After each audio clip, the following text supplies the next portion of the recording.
Thank you, Molly. The one and only Tank Davis with me right now, one of the best fighters on the planet Earth. Tank, good to see you.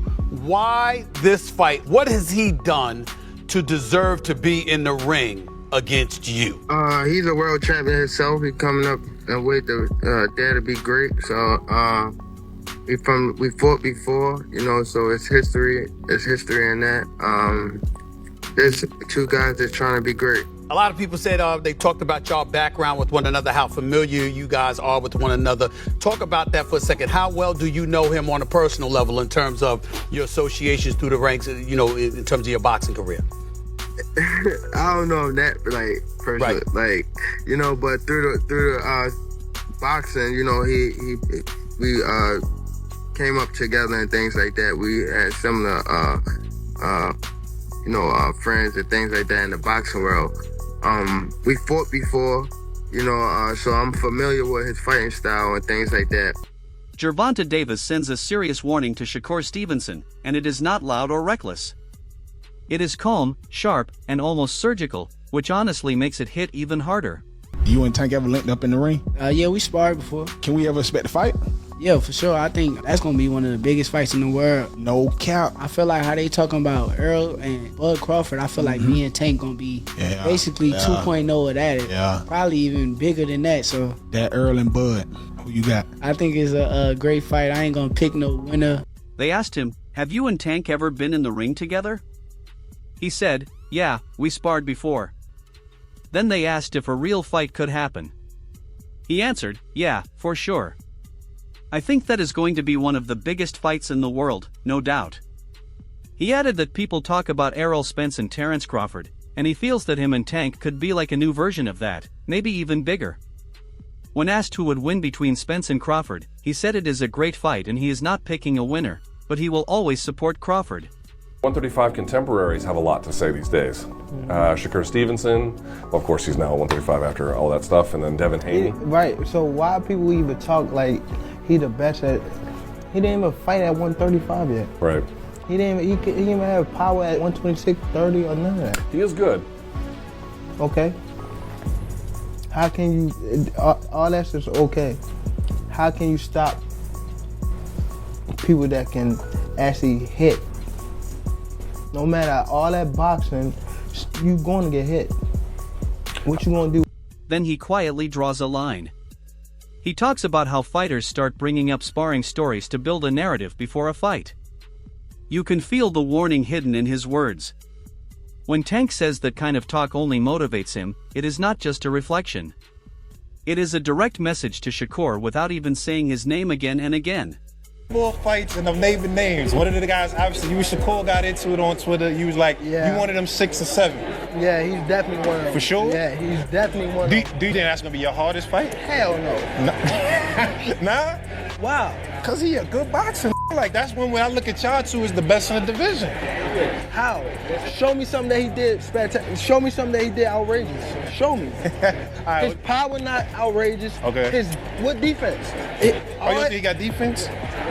He just jumped back. You never see him slip no punch. You never see him slip no punch. Go look at it. You see him back up from a lot of people. Back up, move around. He don't got no technique. And his offense is the same thing. Go look at his fights. So you I feel probably like put him on game by the time Hold on, but you feel like it's easy work though. You like, come on, bro. He makes it clear that experience matters, timing matters, and most importantly, knowing when you are truly ready matters.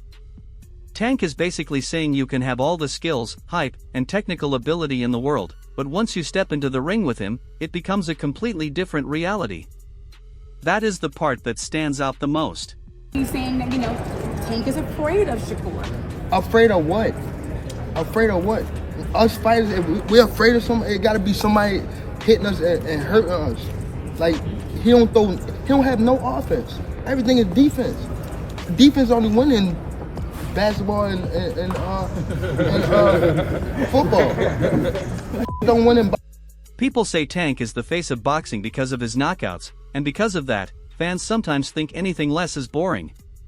They asked if Shakur feels judged because of Tank's style. He explained that everyone is blessed with different abilities. Tank has a natural power where if he lands clean, most people will go down. That is his strength. Shakur says he is blessed with sharp vision. He can see punches clearly and avoid them at the right moment. Their abilities are just different. He said people may compare him to Tank, but at the end of the day, Tank is a great and special fighter, and he is special in his own way too. Boxing, and he get a lot of knockouts that people kind of making it like, if you ain't doing what Tank doing, then they gonna say it's boring. Do you feel like it's because of how his style is that they kind of putting that on you, like wanting you to do that? People is blessed with different ability. He's blessed with a God-given ability that he crack you 9 times out of 10, you gonna go down. That's his ability. Yeah. I'm blessed with God-given eyes. A lot of people don't understand how good my eyes is. I can see really good. Like punches come my way, I know how to get away from them. Right. At any given time. Our abilities are just different, so they probably are judging me from a scale of him, but at the end of the day, he's a great fighter. He's a special fighter, but I'm special in my... He is not ignoring Shakur's skills. He is questioning whether Shakur truly understands what he is stepping into. It is the same energy Tank has shown before fights. Calm on the outside but dangerous underneath, like a storm that does not need to announce itself. If you are Shakur hearing that, it is not just confidence. It is a reminder that Tank sees himself as the final level, not just another opponent. Tank is gonna go in there and just knock out Shakur. It's gonna That's not gonna happen. But it didn't take. It shouldn't have taken this fight. I knew he couldn't. For people to realize. Yeah. Right. I knew that too. But yeah, Shakur is a defensive specialist. And I've been saying this for a long time. If you pay attention to how Tank would react whenever Shakur's name came up, I was like, yo, it's something that Tank knows that most people don't know or understand. There's something that he sees in Shakur. It could be the fact that Shakur was a 2016 Civil. While Tank delivers that quiet and calculated warning like someone who already knows the ending, Roy Jones Jr. steps in and changes the whole conversation with his experience. Roy is not shouting or being emotional. He breaks it down calmly, like someone who has seen every type of greatness. When he says Shakur can beat Tank right now, it is not disrespect. It is his honest analysis. Tank has going on outside the ring. But who wins that fight right now, in your opinion? Right now, Shakur wins it because of his discipline. Because he showed against Teofimo that he can stay very disciplined all night. And he's the type of guy, he don't really do a lot of crazy stuff in his life normally. So it's like discipline is a thing that is not only exercised inside the ring. He focuses on discipline. He connects what happens inside the ring with what happens outside, something fans often ignore. Roy explains that Shakur fights the same way he lives, controlled, sharp, and with no wasted movement. At the same time, he says Tank is extremely dangerous, but sometimes outside distractions can affect his performance. That is not about skill, it is about focus. But Roy does not fully pick one side. He also says that if Tank is fully focused and disciplined, he becomes a serious problem for anyone. That is what makes this fight feel like a true 50-50 matchup. The fight being like it is right now, I would lean towards Shakur because of his discipline, but don't get twisted. If somebody could beat him, Tank Davis would be that person because of his intangibles. When Tank is disciplined and got his mind on right, Tank is a problem for anybody. Tank can fight better than most people think he can. It's just that sometimes his outside antics get the better of him, and it makes people think.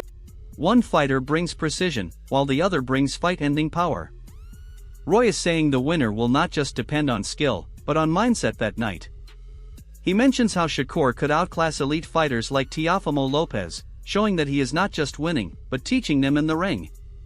But then you imagine Tank landing one perfect shot and changing everything in a second. That is what makes this fight so intense. It is not about who is better overall. It is about who performs at their best when it matters most. Four division champion already. Instead of looking to get more, show that he has all the tools, all the tactics, stay cool under pressure, proved a lot of things. Took a good fighter and took him to school. And that's what great fighters do. So it's like, you gotta give him his props. Excellent outcome. Had shots out to Teofimo too for taking a fight at that risk at that time in his career because that was a high risk for Teofimo. Some people say it is a complete 50-50 fight. When asked for a prediction, one person said Shakur would win. When questioned if that was personal bias, he made it clear it was not. He said he respects Tank as a boxer. Tank is very talented and has that special quality. If you ignore personality and focus only on boxing, Tank is definitely one of the best and is highly respected in the sport. You know what I'm saying, Shakur? That's the fight. Everybody want to see that. That's the 50-50. I think, you know what I'm saying? I've been saying 50-50. I told both of them that. That's a toss-up to me. No bias. Don't just say that because it's your man. Who you got winning that? I got Shakur. Are you saying that because that's your man and you don't like Tank? No. Hey, like I said, I respect Tank. Boxing, he's one of the ones. Yeah. we gonna take his personality and personal things out of it. But boxing, he's definitely talented. Yeah. You know what I mean? And he's definitely got that it. And he's definitely respected. Terrence Crawford points out that Tank often gets hit in the early and middle rounds and falls behind before turning the fight around. Against most fighters, that works. But Crawford asks an important question. What happens if the opponent does not give him that moment? What if Shakur keeps moving, reading everything, and shutting it all down like a defensive wall? He compares it to Floyd Mayweather, where people call it boring until they realize they cannot land a single punch. He also mentions other rising fighters, showing that this style is becoming more common. Now it is not just about Tank versus Shakur.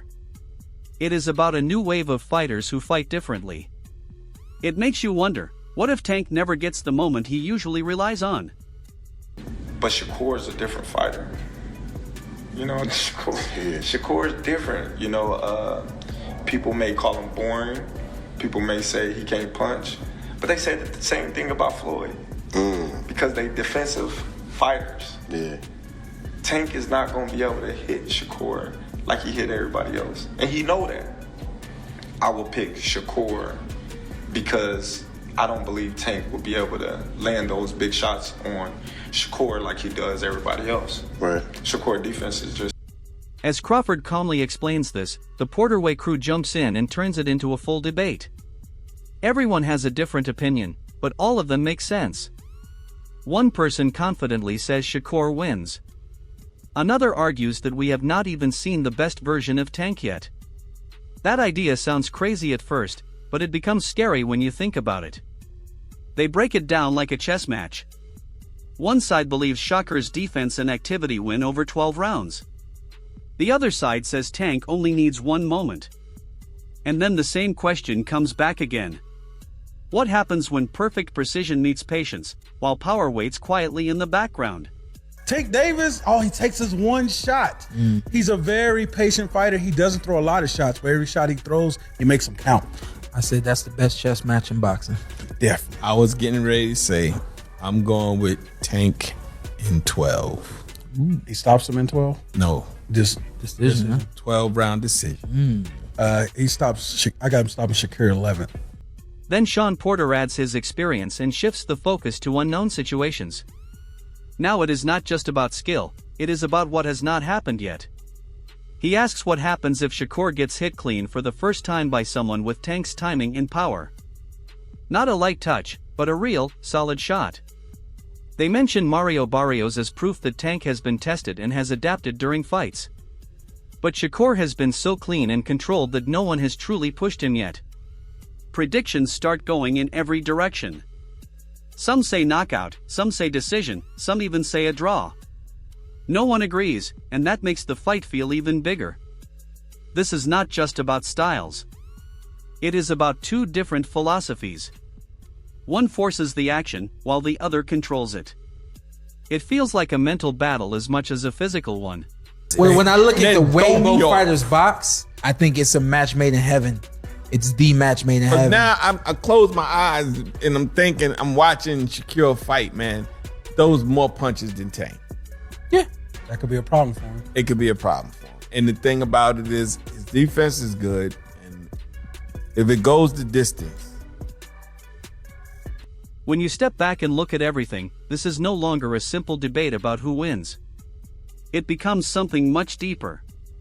Tank moves like a finisher, calm and patient, waiting for the perfect moment to end the fight instantly. Shakur moves like a strategist, controlling space and tempo, making top fighters look completely lost. Roy Jones Jr. says discipline will decide it. Crawford suggests Tank's biggest weapon might not even land. Porter reminds everyone that one clean moment can change everything. That is what makes it special. No one is completely right, but no one is wrong either. This fight is no longer about records or highlights. It is about identity. Does precision defeat power, or does power break perfection? That is the real question. And that is why this fight feels bigger than titles or rankings. It feels like a statement about what boxing truly is at the highest level. Yeah, y'all don't nobody want to hear draw, but it's gonna be, and this is gonna be a straight up. I got an 11-round stoppage by Tank.